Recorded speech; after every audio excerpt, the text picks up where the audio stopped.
So I want to talk to you about the story of Balaam. Now, Balaam is kind of a hot topic because it's one of those situations where, on the surface level, it looks like God goes against what He says, but actually, if you go deeper, you can actually see the hidden kind of message in it and why God was actually angry. So I'm summarizing the story, but basically, as a history, like not as a history thing, but as a backstory of Balaam. Balaam used to be a prophet of God, but then he got greedy. He still kind of believes in God and everything, and still has that respect for him. So Balaam is somebody who, when he, it's said around town that when he blesses people, they are blessed. When he curses people, they are cursed. So Balak, at this time, the Israelites are, they're moving to the different places, and Balak is getting a bit of anxiety and everything because they're growing in numbers. So he sends messengers to go to Balaam and to get him to come and curse the Israelites. So when the messengers first come, um, they they explain the situation, and he goes, I can't do anything unless my God says it's okay. So he goes and prays to his God. Now his God says no. Um, so this is Numbers 22, and this is from verse 9.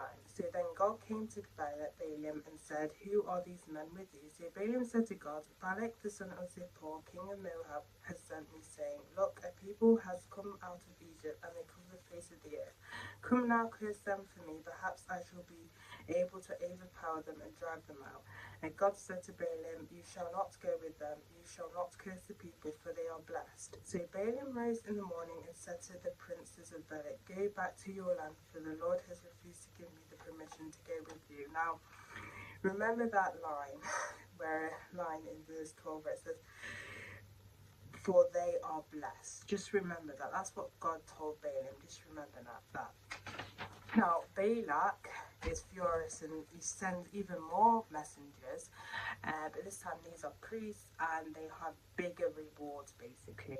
And again, Balak goes to his God and prays, and basically before, and obviously he tells him that I can't do anything unless God says so, unless my God says so. So he goes and prays, and this time around God basically says yes. So this is the same chapter, but this is verse 20. And God came to Balaam at night and said to him, If the men come to call you, rise and go with them, but only the word which I speak to you that you shall go. So Balaam rose in the morning, saddled his donkey, and went with the princes of Moab. Then God's anger was aroused because he went, and the angel of the Lord took his stand in the way as an adversary against him. So you're probably thinking, wait, hold on a minute. He literally said he could go. But here's the thing, the messengers already came and Moab already prayed. God already told him no. And that's when I said to remember that key word, that the people are blessed, do not touch them. That's the reason. But still, Moab went and prayed to God. And I don't know if you've ever been in a situation where you've kind of prayed because you want the answer to please you and actually not the answer to please God. So basically what he was doing, he wanted God to say yes.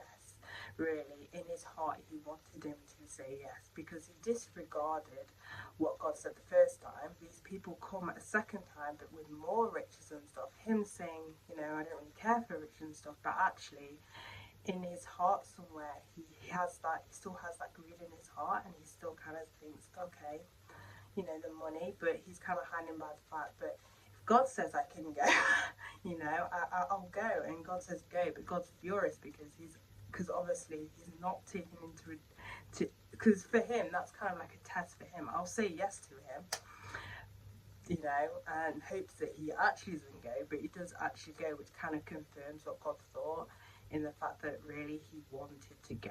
He just wanted to hear that answer, like he wanted to hear that answer that actually pleased him, and so he went off and did his thing.